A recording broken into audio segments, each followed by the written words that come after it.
नमस्कार, मैं राजीव सचदेवा। आज बात होगी कूड़े के ढेर पर। आज मैं खड़ा हूँ कालका परिषद वार्ड नंबर 12 के अंदर। ये 12 नंबर वार्ड के अंदर ये कूड़े का डंप बनाया गया। आप कूड़े के डंप को देखिए आप। ये उस व्यक्ति के द्वारा छोड़ा गया डंप है जो 30 अप्रैल को जिसका ठेका खत्म हो चुका है। वो ठेका ऑफिशियल था, अनऑफिशियल था, हमें उस चीज से कोई मतलब नहीं है। हमारे को मतलब है हमारा डंपिंग ग्राउंड साफ होना चाहिए। साहब, अगर आज 6 तारीख है, 6 मई, और दोस्तों 6 दिन हो गए नए ठेकेदार को आए हुए। क्या ये कूड़े का डंप वो उठाएगा या पुराना ठेकेदार जो पिछले साल 30 अप्रैल तक जिसके काम में जिसका ठेका 30 अप्रैल तक था वो उठाएगा? ये ऊपर जो पोक लाइन खड़ी है ये बताई जाती है पुराने ठेकेदार की है। सवाल हमें इस चीज का है ही नहीं कि कौन उठाएगा और कौन नहीं उठाएगा। सवाल इस बात का है कि क्या मेरे शहर के अंदर ये कूड़ा पड़ा रहेगा या साफ होगा? मैडम शक्ति रानी शर्मा, लगभग 7 महीने हो गए आपको इलेक्शन जीते हुए, और आज तक आप शायद इस डंपिंग ग्राउंड पे कभी आप आई नहीं होंगी। गौशाला पे तो हो सकता है एक आधी बारी, 2 बारी, 4 बारी आई होंगी। साहब, आके कभी इधर भी देखिए कैसे जीते हैं लोग, कैसे कूड़ा उठ रहा है। 6.5 करोड़ रुपया 1 साल का दिया जाता है, बोले तो 1.5 से पौने 2 लाख रुपए रोज। इस ठेकेदार पे लगभग 2 साल ये ठेका रहा। 2 साल ठेका रहने के बाद भी डंपिंग ग्राउंड की ये हालात हैं। समझ नहीं आई हमारे को। 1.5 लाख रुपया, पौने 2 लाख रुपया तो ये ठेकेदार रोज का ले जाता है, और 1.5 से पौने 2 लाख रुपया रोज हमारे सफाई कर्मचारियों की शायद लागत आती होगी। डीजल है, गाड़ियां दौड़ रही हैं, ड्राइवर है, सब कुछ।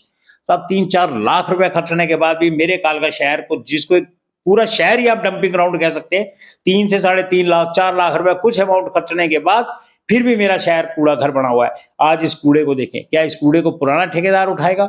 नया ठेकेदार आने के बाद, जिसको 6 दिन हो गए लगभग लगभग ठेका लिए हुए शायद, क्योंकि हो सकता है उसका ठेका 1 मई से शुरू हुआ होगा। मेरे घर के अंदर कूड़ा, मेरे बोले तो मेरे शहर के लोगों के घर के अंदर कूड़ा पिछले 10 दिन से नहीं उठाएगा। कारण पहले इस पुराने ठेकेदार का कोई फाइनेंशियल इशू रहा लोगों के साथ। अब 6 दिन हो गए इन साहब को ये कहते हुए अपनी जान बचा के कि साहब मेरा काम नहीं है। वो बिल्कुल ठीक है ठेकेदार, क्योंकि उसका काम नहीं है, ये काम है अधिकारियों का। कहाँ है मदन लाल जी?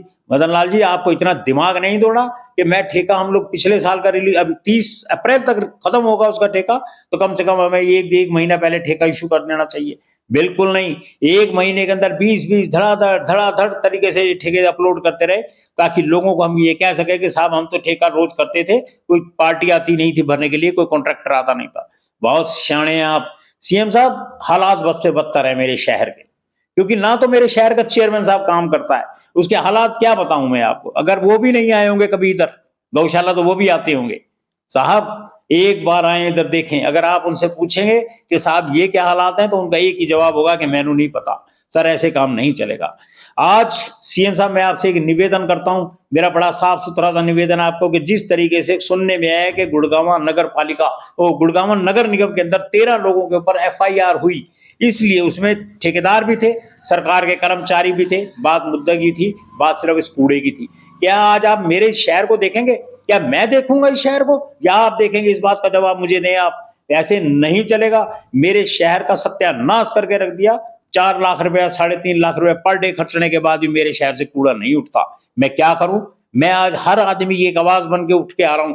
और एमएलए साहिबा, अब आपकी बात, आपके पास जो लॉबी है ना, उन लॉबी के अंदर जो लोग काम करते हैं, उनसे बोला करिए कि कभी आके इस कूड़े के बारे में भी बात करें, आपको बताएं। क्योंकि मैं तो शायद पत्रकारों में काउंट नहीं होता, और मैं होना भी नहीं चाहता ऐसा पत्रकार।